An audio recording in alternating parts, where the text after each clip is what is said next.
21 miles wide, 20% of the world's oil passes through it. Every week, in the dark, two worlds face each other without exchanging a word. This is the Strait of Hormuz. It sits between Iran and Oman, a narrow gap of water connecting the Persian Gulf to the open ocean. From above, it barely looks like anything. A thin blue thread on a map, easy to miss. From the water at 2 in the morning, with no moon, it looks like nothing at all, just black water and the hum of engines somewhere out past the edge of what you can see. Picture an American aircraft carrier sitting still in that darkness, lit only by its own deck lights. A small city floating where a city has no reason to be. Somewhere past the edge of that light, something small is moving fast. For decades, this has been the most dangerous quiet place on Earth. A Nimitz-class carrier weighs roughly 100,000 tons. It carries close to 5,000 people. Its flight deck alone is longer than 3 football fields laid end to end. From the air, it looks less like a ship than a piece of a city someone cut loose and floated out to sea. Its own runway, its own hospital, its own population, surrounded on every side by open water. Against it, Iran sends something almost the opposite. Small boats, fast, low, fiberglass-hulled, built to be hard to see on radar and harder to hit. Some can do 50 miles an hour across open water. They don't carry 5,000 people. They carry a handful. The doctrine behind them has a name borrowed from nature: swarm tactics. Not one boat against a carrier. Many, fast, from many directions at once. Built on the idea that a giant can only watch so many directions simultaneously. One side is built to be seen from space. The other is built to disappear into a single wave. And when they meet, neither one is supposed to be the one who starts it. This has been happening, in some form, for nearly 40 years. In the final months of the Iran-Iraq War, American and Iranian forces fought a series of direct naval engagements in these same waters. Warships exchanging fire, mines damaging tankers, and a U.S. frigate alike. An American cruiser shooting down a civilian airliner it mistook, in the chaos of the moment, for an attacking jet.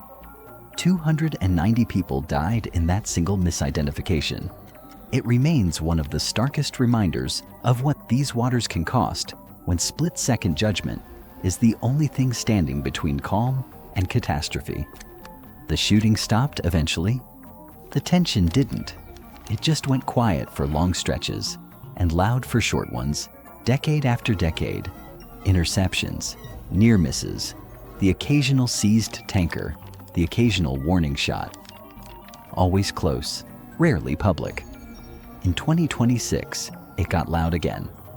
On February 28th, the United States and Israel launched a joint military operation against Iran, striking its nuclear and ballistic missile programs in a coordinated wave of attacks. Iran's supreme leader of 36 years was killed in the opening strikes. His son was named to succeed him within days. Within hours of the first explosions, Iran answered the only way it had left that could touch the entire world at once. Not just the two countries that struck it. It closed the strait. Not entirely.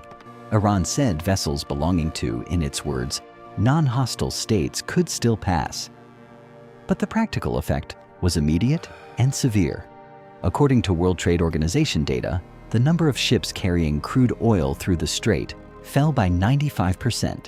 Ships carrying liquefied natural gas fell by 99%.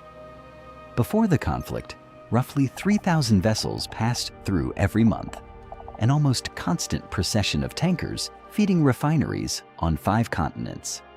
After February 28th, almost none did. 20% of the planet's oil and a fifth of its gas simply stopped moving. Iran went further than simply closing the door. It began operating what shipping analysts described as a toll system, allowing some vessels through the strait's narrow, Iranian-controlled channels in exchange for payment, a kind of checkpoint economy built into one of the busiest waterways on Earth. By May, Iran was reportedly developing a tiered system of control. deciding which countries and ships could pass and under what terms, sometimes for a fee, sometimes not at all. It proposed managing the strait jointly with Oman, the country on the opposite shore.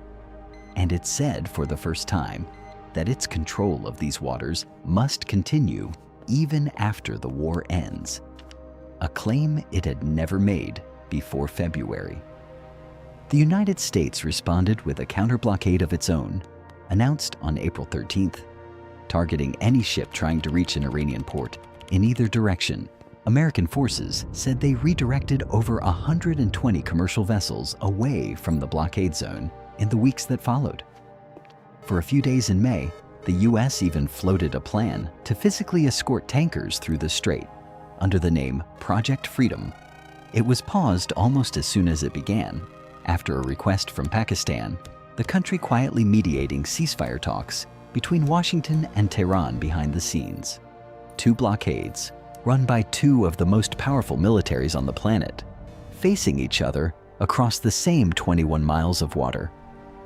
Global oil prices rose sharply within days.